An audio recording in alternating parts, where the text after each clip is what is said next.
सतगुरुदेव की जय।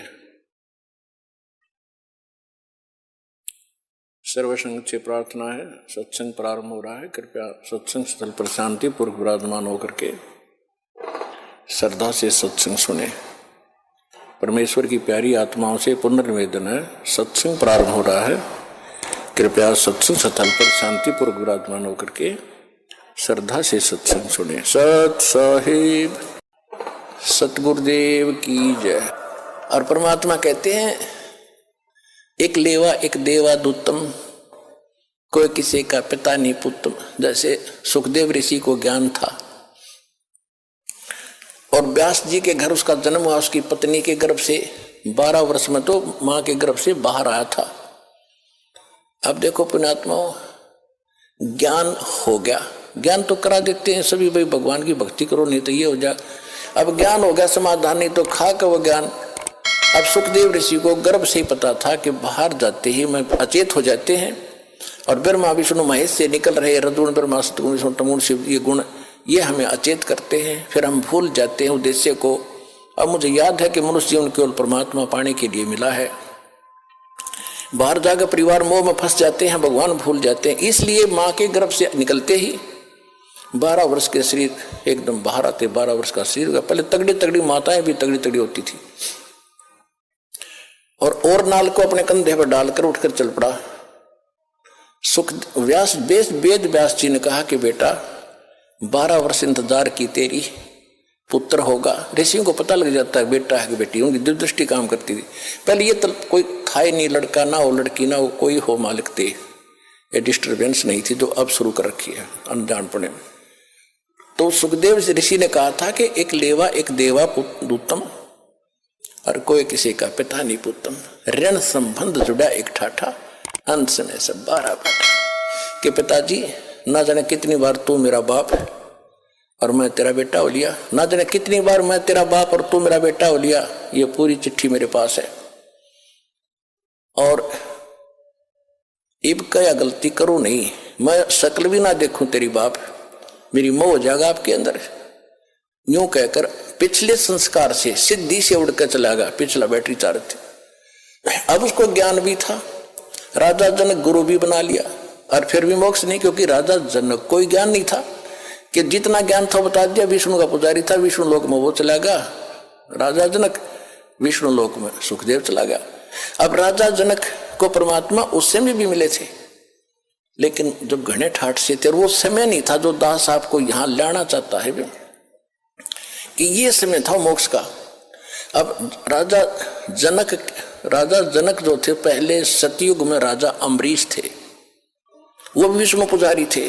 और ये दुर्वासा जैसे ऋषि तोब थे, बड़ी सिद्धि वाले थे, सब उस तो डरते थे। अम्बरीश ऋषि ऐसे साधक थे, शील संतोष के थे, पिछले जन्म के संस्कारी थे। दुर्वासा की सिद्धि ने भी काम नहीं किया उसके ऊपर, आप पे फेल हो गया। बल्कि राजा अम्बरीश के पैर पकड़कर जान बचवाई थी उस दुर्वासा ऋषि।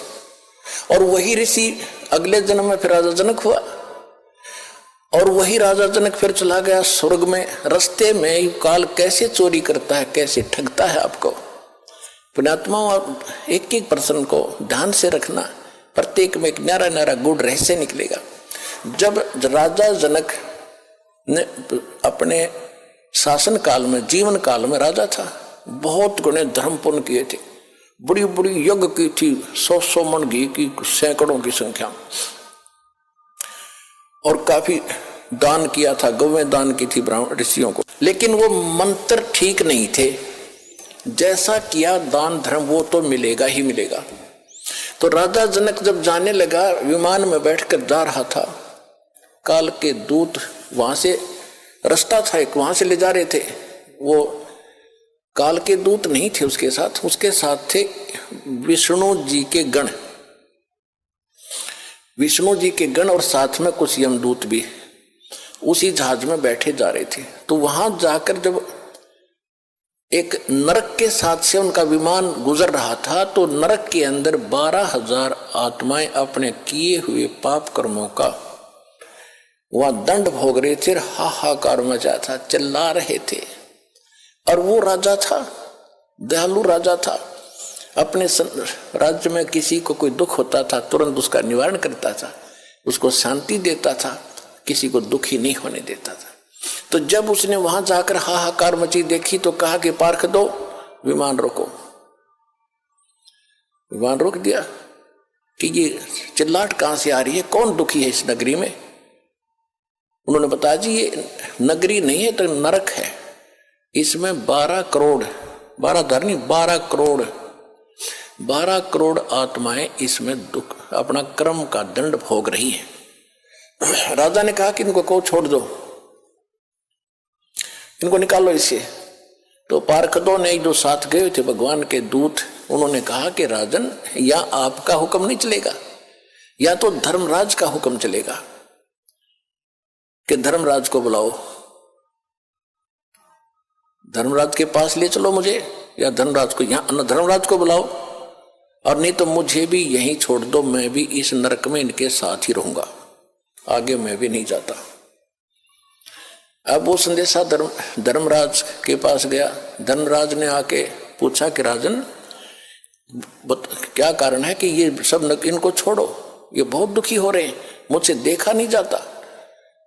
तो उसने बताया जी देखो यहां ऐसा नहीं होता, जिसने जैसा कर्म किया वो भोगना ही पड़ेगा, ये मेरी बही मेरी पैड में लिखा है रिकॉर्ड में, इनको कोई बदल नहीं सकता, मेरी ताकत नहीं है बदलने की।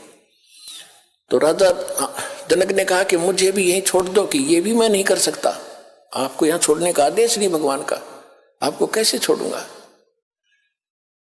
तो कहने लगा मैं तो जाता नहीं, करो जो आपने करना है। अब ऐसे पुण्यकर्मी आदमी के साथ आत्मा के साथ वो भी ज्यादा खस्सा खसाई नहीं करते, फिर अपनी चापलूसी यानी चाणक्य ऋषि अपनाते हैं। धर्मराज ने कहा कि एक काम हो सकता है, आप अपने पुण्य दे दो, इनको पुण्य संकल्प कर दो, उन पुण्यों के आधार से मैं इनको सबको नरक से निकाल दे दूंगा, निकाल सकता हूं, आपके पुण्य इनको मिल जाएंगे, आपको इतना फिर डेबिट हो जाएगा, आपके पुण्य कम हो जाएंगे। राजा जनक बड़े दयालु थे। परमात्मा कहते हैं देखो दयालु होना जरूरी है, लेकिन अपने दयालुता में अपने पैर पर कुहाड़ी मारना कोई दयालुता नहीं है, वो तो मूर्खता है। राजा जनक ने कहा कि ठीक है, मैं इनको अपने आधे पुण्य देता हूं, जितने मैंने धर्म पुण्य किए, भक्ति भक्ति करी है, ठीक है। उसने उधर से काट के उन सब को बांट दिए, आधे पुण्य 12 करोड़ में बांट दिए, उनको सबको बाहर निकाला, अलग से विमानों में बैठाया, राजा के पीछे पूरा लश्कर भेज दिया, चल। अब वो सारे स्वर्ग में चले गए।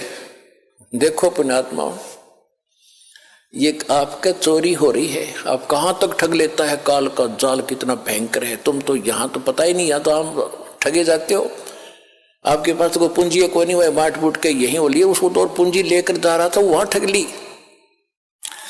अब वो 12 करोड़ आत्माएं पहुंच गई स्वर्ग में, ठाठ से रह रही है उसके पुण्य से। और जब वो पुण्य राजा जनक के दिए हुए वो बख्शे हुए खत्म होंगे, उसके बाद वही आत्माएं फिर पुनः उसी नरक में आएंगी जो उनके पाप न्यू के न्यू रखे थे, वह फिर भोगने पड़ेंगे। उधर से राजा जनक का जब वो आधा खाली कर दिया है, वो फिर खत्म हो गया त्रेता में, द्वापर में तक वो वही रहा, स्वर्ग में इतने पुण्य थे।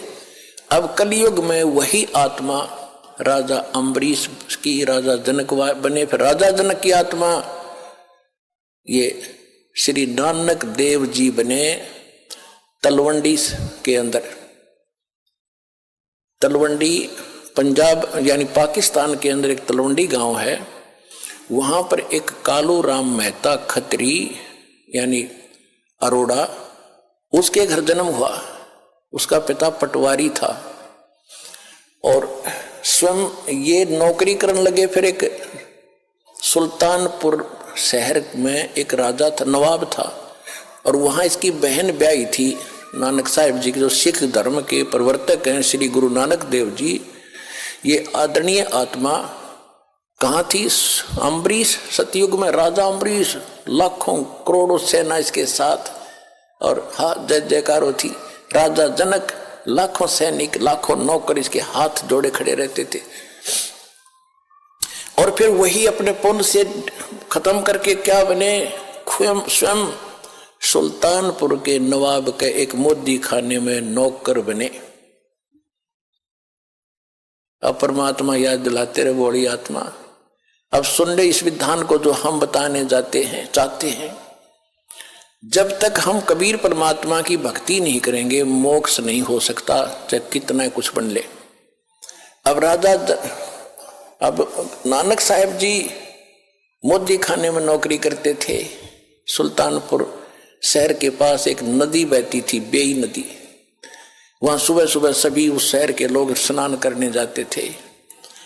परमात्मा काशी में प्रकट थे उस समय, कबीर जी एक वहां पर मिले। जब नानक साहब जी स्नान करने गए थे तो पहले दिन तो चर्चा हुई कि मैं कबीर हूँ, काशी में रहता हूँ, धानक का काम करता हूँ, मैं तो आपसे ज्ञान पूछने आया हूँ, मुझे ज्ञान बता दो, मुझे ज्ञान का पता नहीं है, आप तो महापुरुष हो, बड़े भक्त हो। गुरु नानक देव जी जो थे ये हिंदू थे, कालूराम मेहता के इनके घर जन्म था, और इन्होंने ब्रजलाल पांडे से गीता पाठ पढ़ा, गीता पढ़ा करते थे, उसका ज्ञान सुना करते थे। उसके आधार से विष्णु जी को पूर्ण परमात्मा मान लिया था। श्री कृष्ण जी भी विष्णु अवतार माने जाते हैं। तो ये बातें हो के परमात्मा चले गए। फिर कुछ दिन के बाद फिर उस दिन परमात्मा ने सारी बता दी थी कि विष्णु की यह स्थिति है, कृष्ण की ये स्थिति है, इसे मोक्ष नहीं हो सकता। और गीता में ये खुद गीता ज्ञानदाता कहता तू उसकी शरण में जा तब तेरा मोक्ष होगा। वो कौन है, मुझे इसका ज्ञान बता दो, फिर मैं आपको गुरु बना लूंगा। तो उस समय तो नानक जी को दुख हुआ, क्योंकि और भी बैठे थे सरोता। तो कबीर साहब उठकर चले गए कि ये नाराज हो जाएगा, आगे नहीं सुनेगा।